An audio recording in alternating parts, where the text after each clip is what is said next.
What brings a community together? Shared insights? Shared conversations?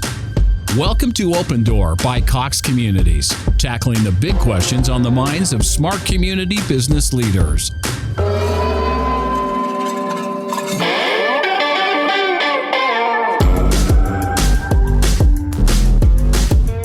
Welcome back to OpenDoor by Cox Communities, where we're providing information for you to consider when making decisions for your multifamily communities. Discover the latest trends and technologies that are making some multifamily business owners stand out. I'm your host, Bess Friedman, CEO of Brown Harris Stevens. Today, we're discussing how restorative spaces can instigate connection and the best ways to create community and purposeful lifestyles in a mixed-use environment. And I'm very pleased to be joined right now for the discussion by partner at Matter Real Estate Group, Jim Stuart, and Kristine Hedlund, the Director of New Build Development at Cox Communities.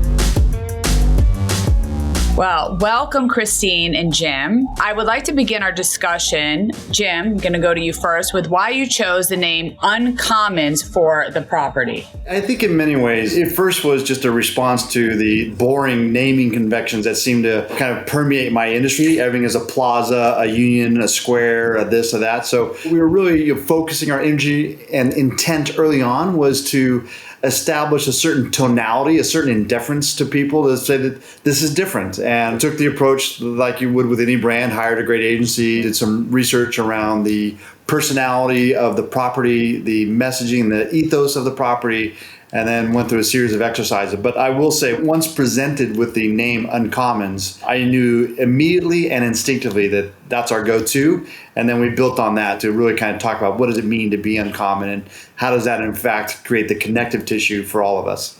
You, Jim, don't consider yourself a classic multifamily developer. And so tell us a little bit about how you approach design from a human-centric perspective. Not only do I not consider myself a classic multifamily developer, I would say I have little to no equity to call myself a multifamily developer. There's many celebrated and accomplished firms that have been doing this for a long time.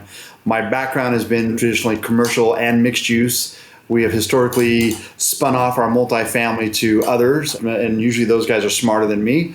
In this case, what became fortuitous to us is that model was broken during COVID, and our buyer, like most, put everything on hold. So we were kind of forced into the business, and it really did then give us a chance to reflect on the importance of connecting the ethos and the experience around human-centered design that we had already applied to the mixed-use campus, and then asking ourselves the same questions. Well, how does this apply to where we put our heads down at night? Should we control that experience for the guests and the residents of Uncommons the same way we're controlling that experience for the occupiers of our office buildings or the visitors to our restaurants? And the answer became, of course, yes. And so we jumped into it, and I think turned that into our opportunity to operate with a childlike mind, to really go on an exploration of sorts to see what has historically worked. But I think importantly, spent our time asking, kind of in a post-COVID world, what is going to change? What will the built environment look like? What are people and our future residents, what are their priorities going to be? And that is a lot different, I think, than historically people have responded to or built to. So we regrouped our human-centered or human experience design firm that helped us with the commercial and the mixed use that we had partnered up with Gensler in our previous exploits to bring the campus to life, and started asking the same questions. What are these new priorities, and have the fundamental needs and values of people changed post-COVID? And the answer was yes, and we responded to that.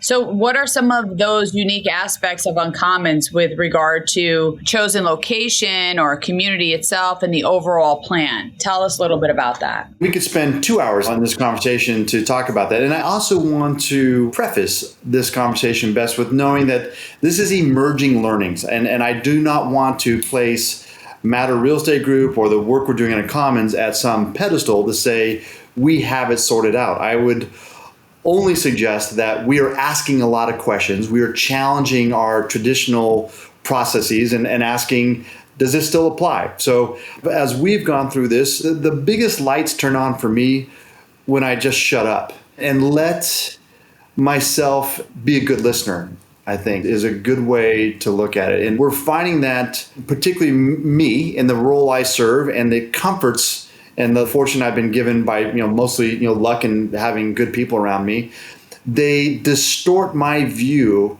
of what I think is going on. So lesson number one is bring a group of stakeholders into a room, get out of the way, start listening, and allow for the very real probability that our assumptions up until that point are wrong.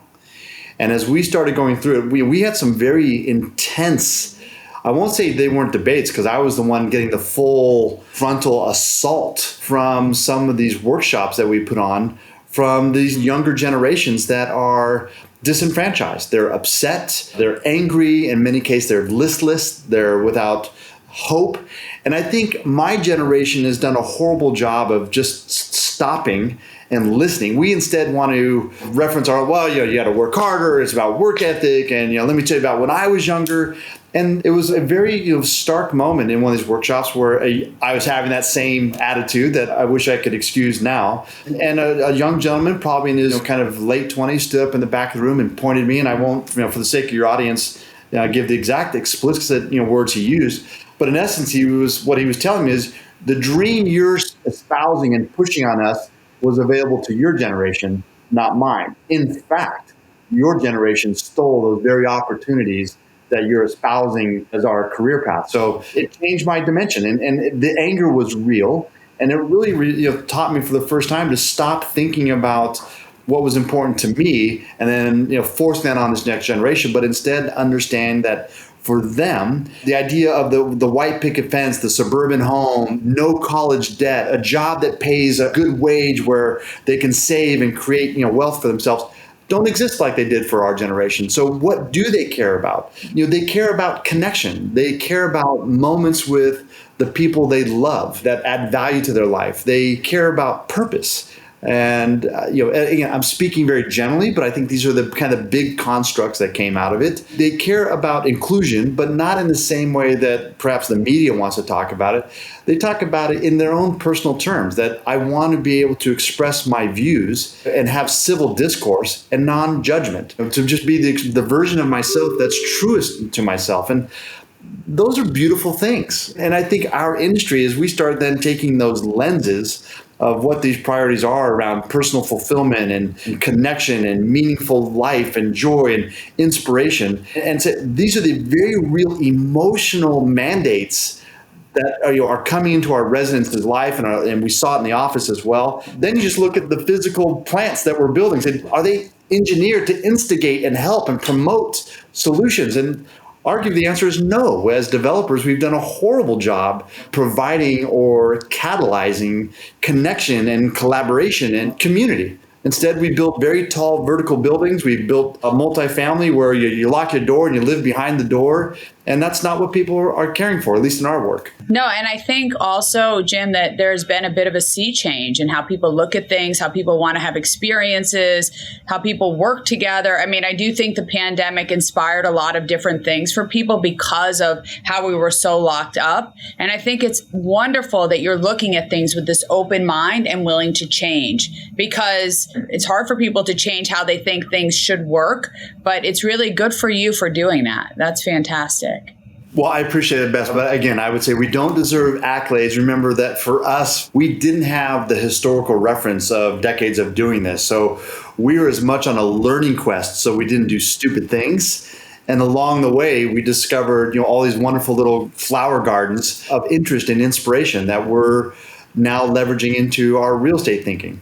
So, Kristine, when it comes to connectivity, what unique aspects are being brought to the table for Uncommons? I feel like I'm jumping on the bandwagon of Jim because, again, it's all about connectivity.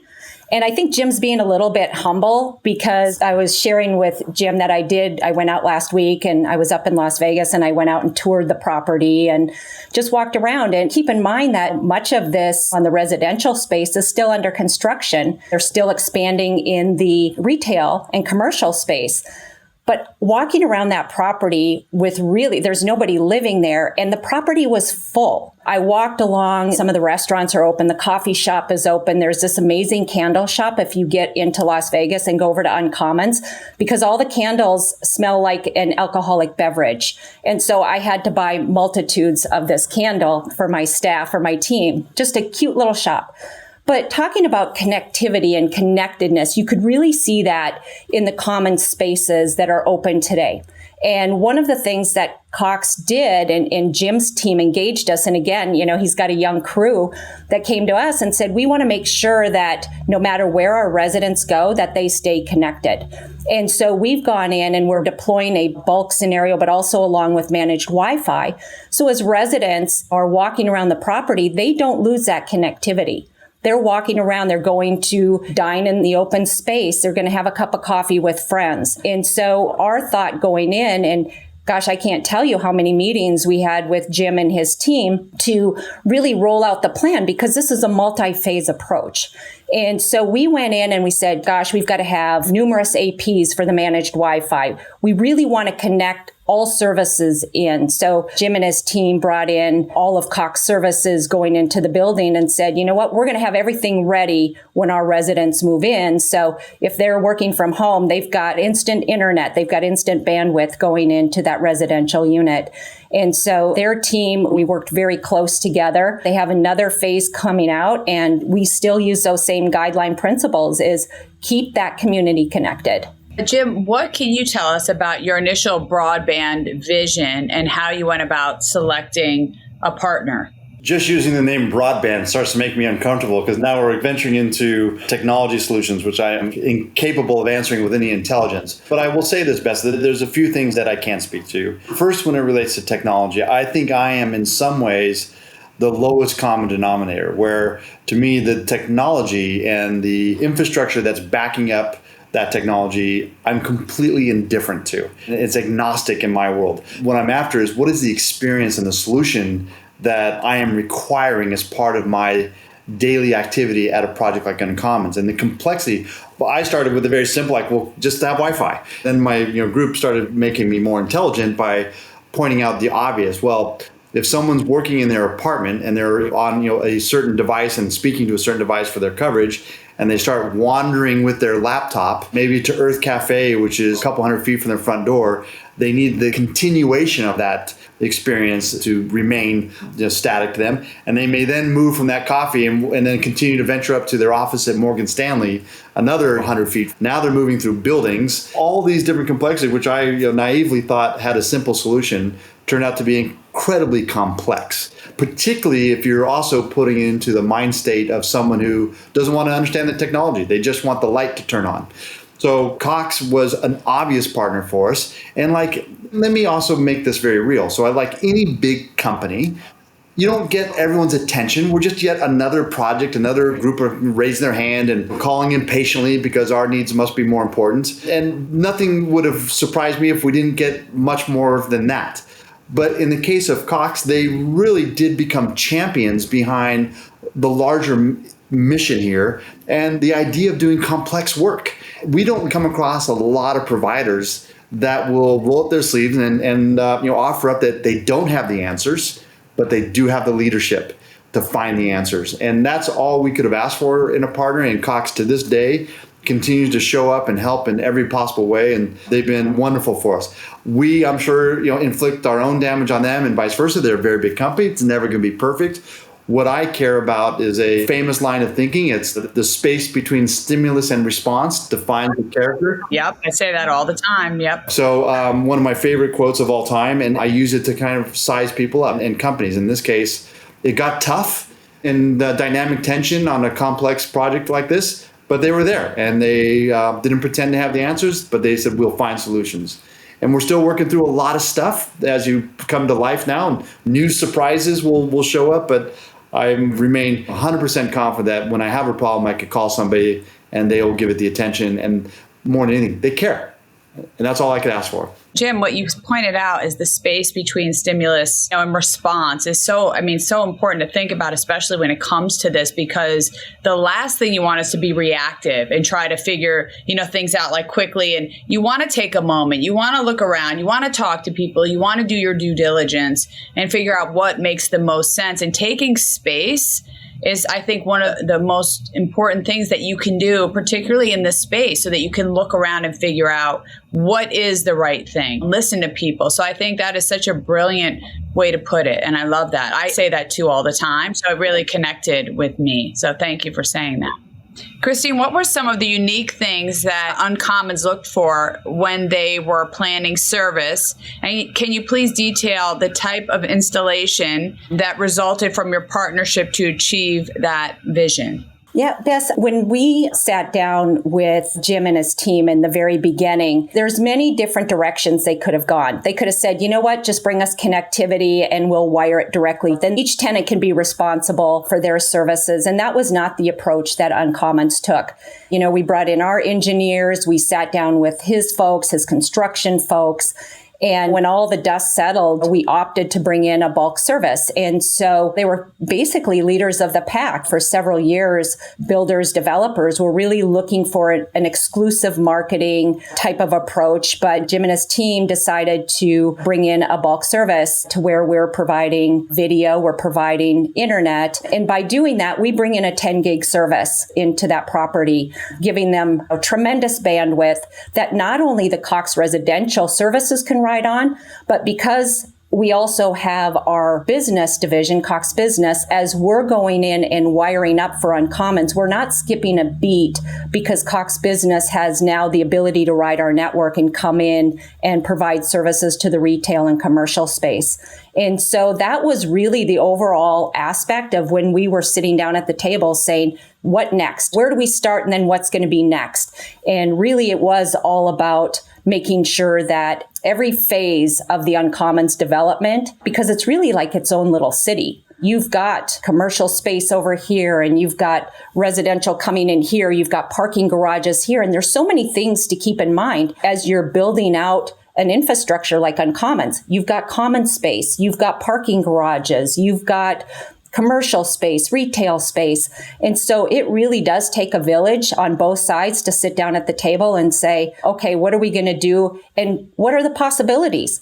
So it's not just saying, here, we're going to give you package A, B, or C. It's really saying, what do you guys want to accomplish? What do you all want to accomplish at Uncommons? Because we want to be there. We want to help you. Well, in today's day and age, there's always a lot of residents who are working from home in this hybrid and remote world of employment. So, Jim, what impact do you see these broadband services having on attracting and retaining residents? Well, I would say it's table stakes. I'm not sure exactly how to answer that question other than it seems incredibly obvious that much like people expect the power to work and their environment to be controllable, I think where it's extended beyond that is they expect it all to show up on their phone. They want to be able to have total control over their domain and agency over their experience. So how do they interact, and what's the interface that allows them to interact with all these now disparate technologies being bundled into a place?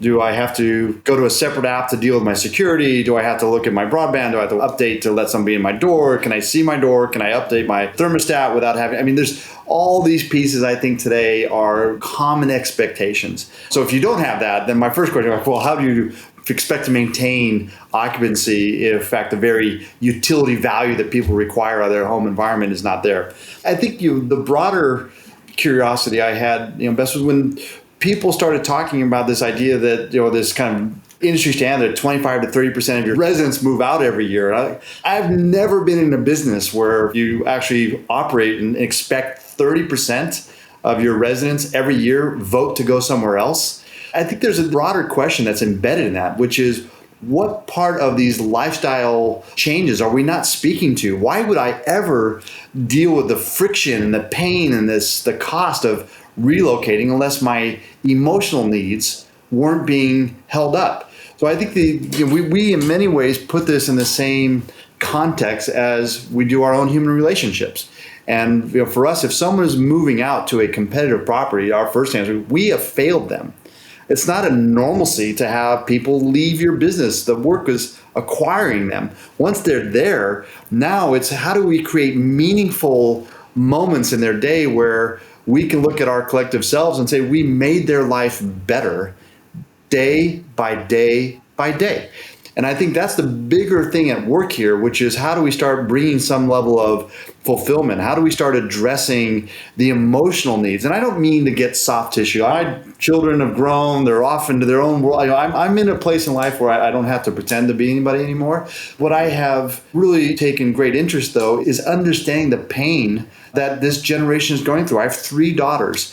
Just the idea that I got them out of college without having emotional distress and therapy because of societal pressures and expectations. And now we layer in this, these new quotients of loneliness and people spending too much time at home and not connecting with friends. I think there is first a stewardship and a responsibility we have to ask these questions because first and foremost, I am building the very environment where people will show up to work, meet friends for a beer, maybe take in a movie, meet the love of their life, have a place to sleep and call home, and perhaps start a family. I just think societally, we have a big problem that is deteriorating the mental health and the value and purpose and fulfillment people are getting out of life. The work from home phenomenon now it's a bigger question to me is what is the office not giving to people that makes the choice of staying home a better choice? What is the lack of community doing and contributing to social isolation and people dealing with mental health crisis around loneliness? What are we not doing in our residential spaces that invite and encourage and instigate these moments of serendipity where people can have a reason to get back out? I've toured you probably asked me about technology, by the way. No, but I told you he was going to go. No, but Jim, you're on point. I mean, look, I got a lot of criticism, which is okay that, because when we were closed down during the pandemic and then we required we're a private company, required all of our employees to come back to the office. I'm in real estate. And it's a relationship business. And I believe that culture can only be built when you're together. I think you can do Zooms, that can work on occasion, and that's fine. But I also think you got to connect with people. You got to look at them. You got to talk to them. You got to see how they're doing. You got to emotionally understand what's going on if you want to have a great culture. I don't think you build culture on Zooms. And I agree with you completely. I think it's bad for everything. The economy, the stores, everybody, they need people on the streets. They need people coming into the office. Office culture is important. I agree with what you're saying. I think it's so important today and prevalent. It was the fine folks at Gensler that started coining the expression, the office needs to be a destination, not an obligation. And I think that's what, really the great opportunity here for all of us is a total rethink of the places we have been making. And with Gensler as well. I mean, they're extraordinary at sense of place to the point where it's almost expected and cliche when you talk about mixed use and Gensler and creating great places. But what is lost in that conversation is creating a sense of belonging. How do I create an emotional attachment where people can fall in love with their environment?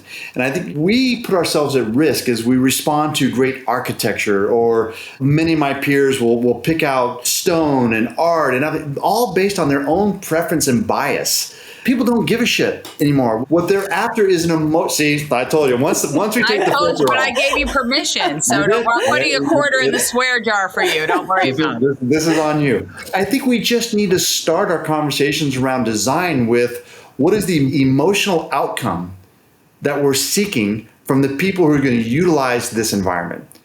And it completely reframes what you're going to build and how you're going to design. So when we first started bringing in human-centered or human experience design into our work with Gensler, the language turned from materiality and architecture and fenestration and the pride and egos of people like me and designers as we design some edifice that's more of a tribute to ourselves and our taste instead of the people that are going to occupy it, which I'm shamefully guilty of, like many others.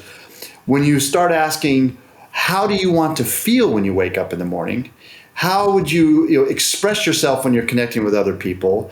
How would you know that your day made you 1% better? How would you challenge yourself from a physical standpoint to make your body work? How would we contribute intellectually to your curiosity, your inspiration? So all these different languages started, floating around, and it forced us to look at the environment holistically for the first time, perhaps, and more importantly, look at it through the lens of the human journey of the people that were going to show up here. In some cases, live there. In some cases, maybe meet a friend there. But all of them provided us an opportunity to make a positive contribution to their day. If our charge as a company is just for a moment to have the people that enjoy our real estate, just for a moment, if I could interfere in their day and help them forget a bit of pain or suffering that they're experiencing, like everybody, which is another discovery that we came across. And if for that brief moment I could, interfere with that and get them to smile or appreciate. Maybe it's they took the moment to read about, our streets are named after civic leaders that were not recognized by communities, people of color or of, gender that were simply not popular in the 50s or 60s and didn't ever get to the rise to the right spot. So we partnered with the history department at the local university and said, well, who are these people and how do we celebrate them? And they came out of everywhere. And now you could, there's QR codes on our street signs, and you can, see an interview with someone like Helen Tolan and why is the street named after Helen Tolan, and have her show up on your screen and tell you about her journey in life. There's these little touch points we've spread throughout this entire 40-acre campus for people to find something to just for a moment to improve their day.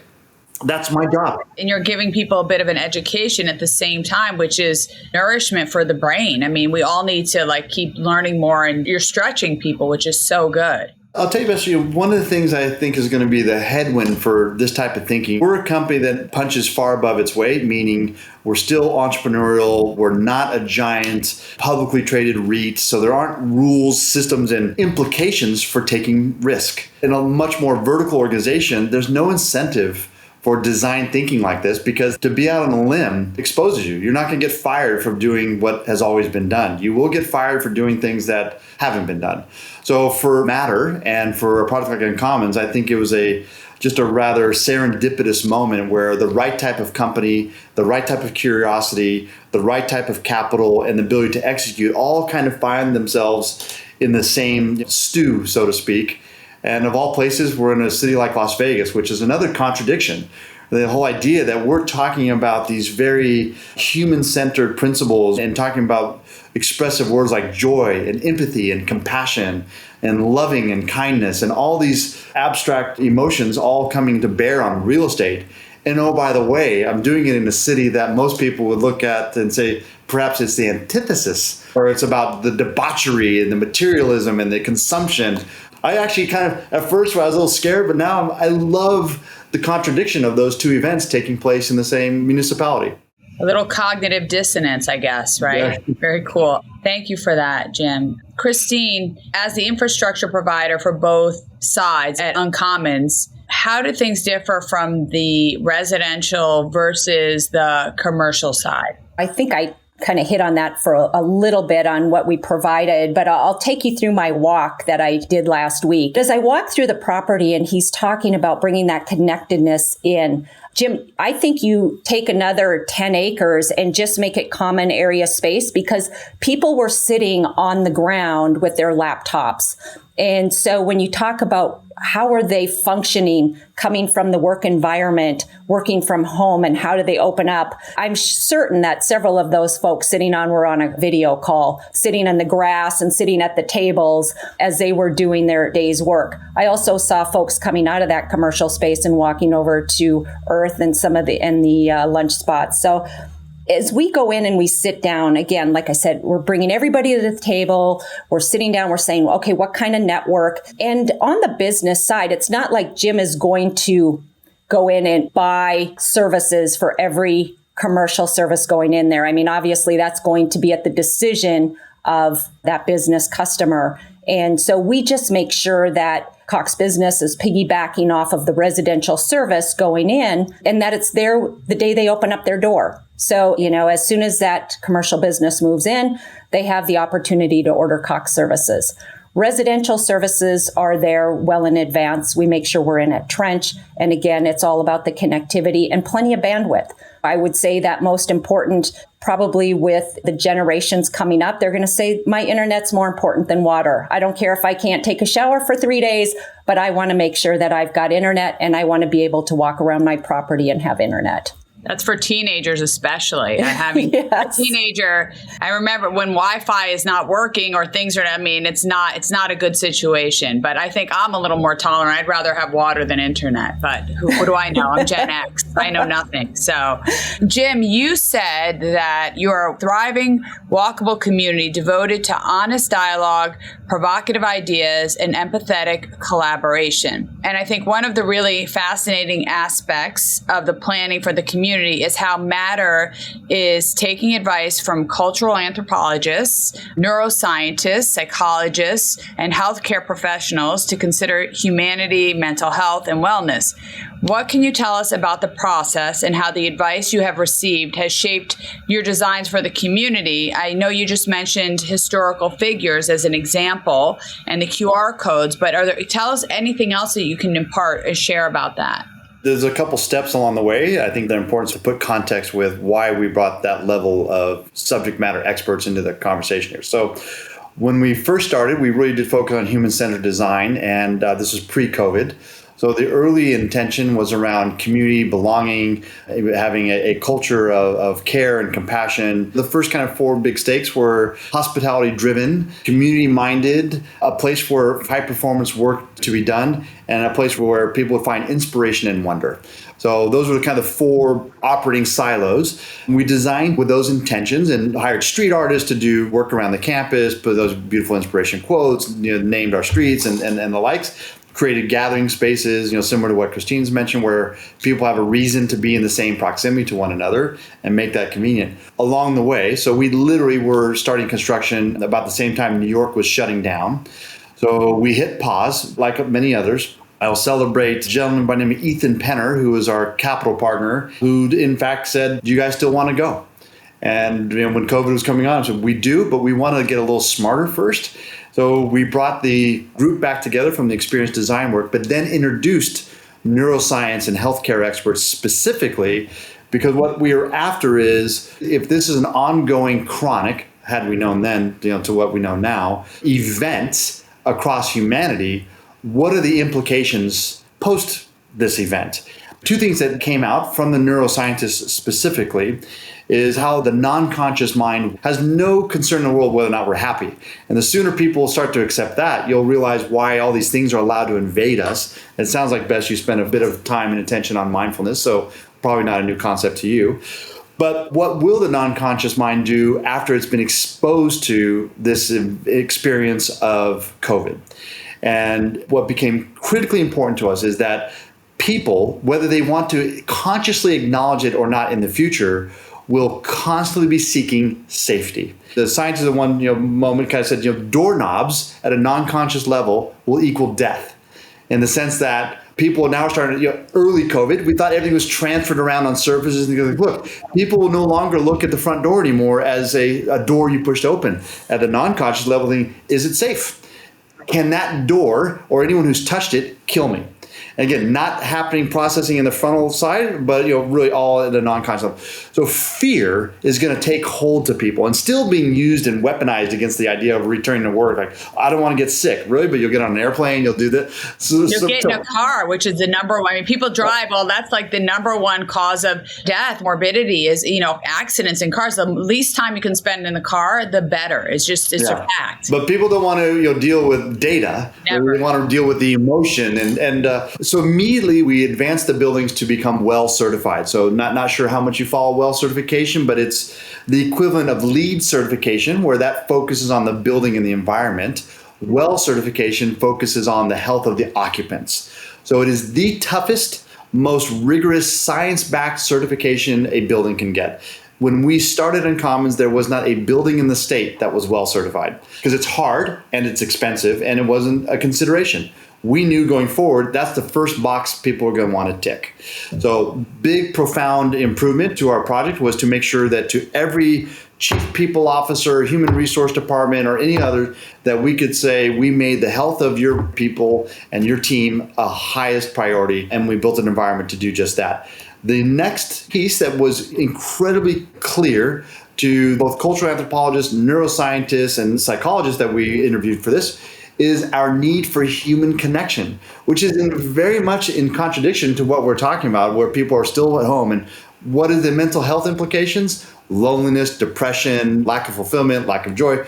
No surprise. That we learned very early in the COVID experience, that people want to hug one another. They want to be in proximity. From the birth of man, we have had community, and our tribal beliefs and connecting to one another and loved ones and community members is endearing and critical to our very survivability. So that's what we pivoted to, is how do we now amplify connection? How do we amplify community? One last little event. So now we're on this train thinking, okay, we now have the pieces to the puzzle sorted out. And then Black Lives Matter hits. And now we're looking at social dislocation. And it forced us again to take another step back and say, well, what do we know about inclusion? And I don't mean what I think I know. I mean, what do I really know? And I'll tell you a great story, and you guys can completely identify with it. We hired, at this point, a director of community and belonging.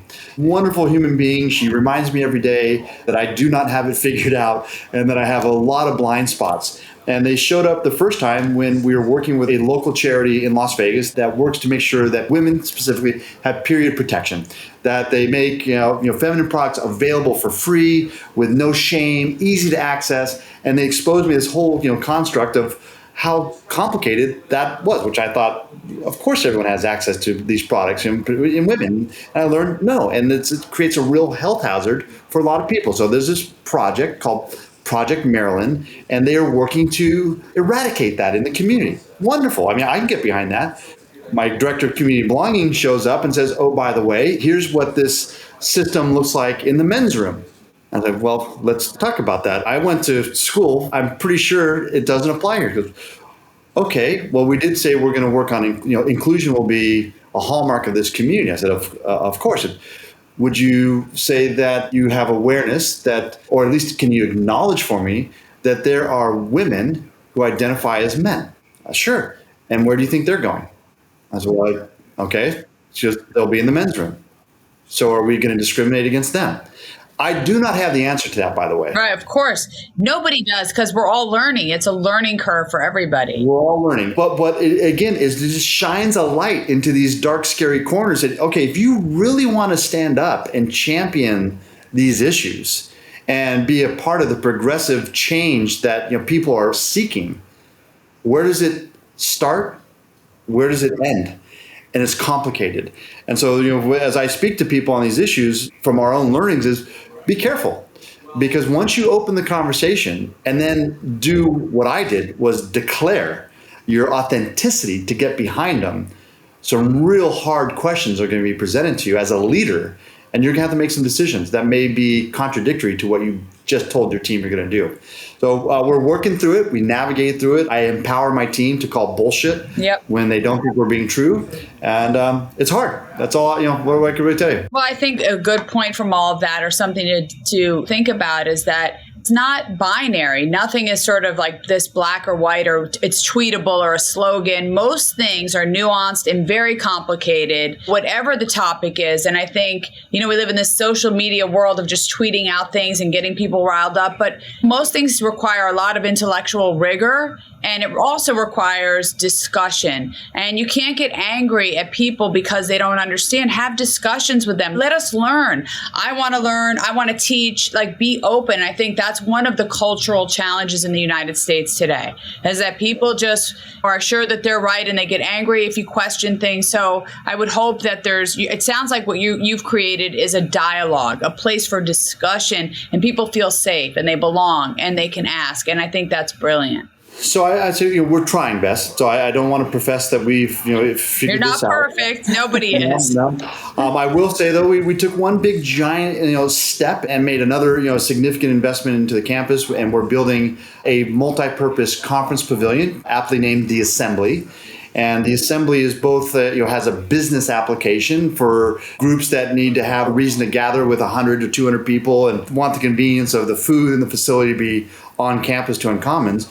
But within that, this last person I just hired last week, her job is to program it, not only to work with the companies that have a utility need, but also to program with the community voices that need a place to show up and feel safe, that there can be a civil conversation so we can debate these uncomfortable topics and do so in a way that people can bring their opinions, their voices, their concerns and questions into an environment where we can get the ugliness out on the table and the squishiness that goes with it and talk about it and come out maybe not with a result or an answer, but making sure that Uncommons as a important member of the community is also leading the conversations around the community voice. Fantastic. Well, we're coming to the end. I just want to give Kristine an opportunity. Also, anything you want to share, any words of wisdom, any thoughts as we close out, and then I'll end with you, Jim. Obviously, Jim keeps pointing out, he goes, we're not perfect. And I would say we had some learnings as we walk through Uncommons, as we've been going through this build.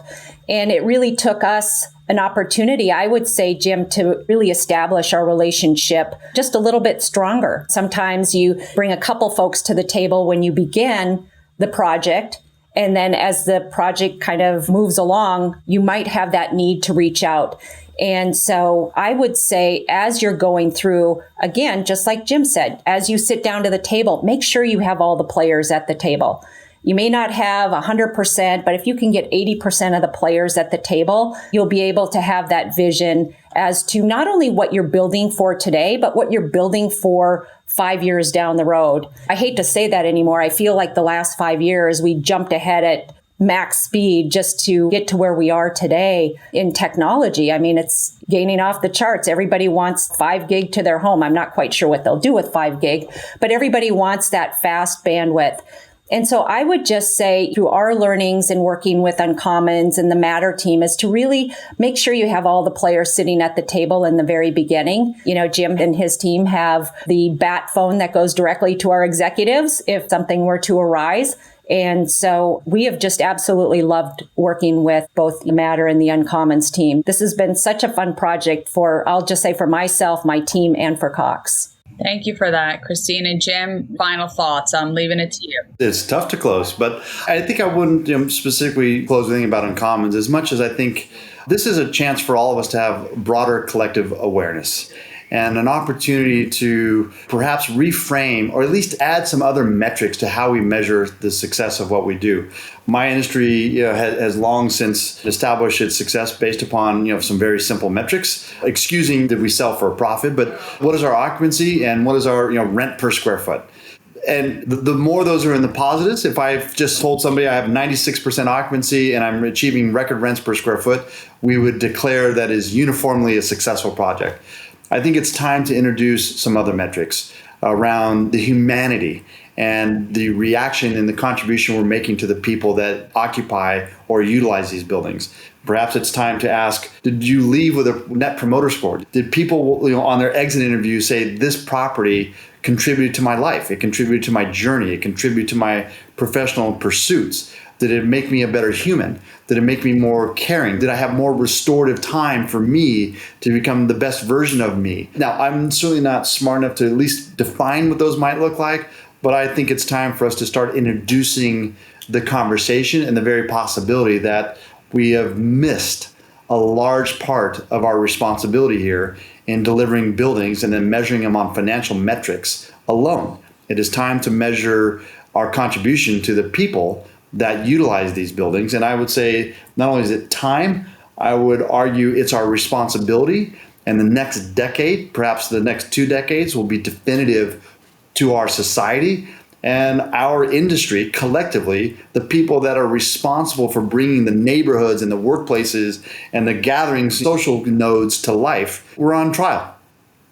And if we fail at this, we deserve to be harshly judged for our actions.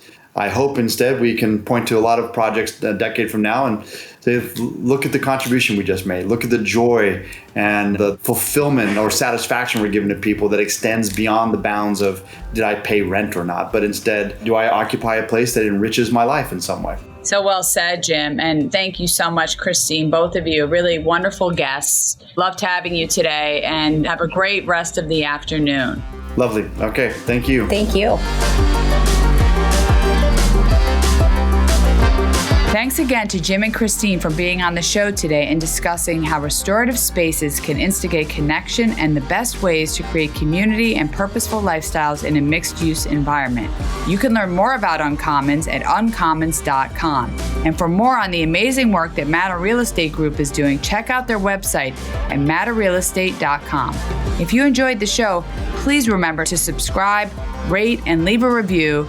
Thanks again for listening. I'm Bess Friedman. This has been Open Door, brought to you by Cox Communities.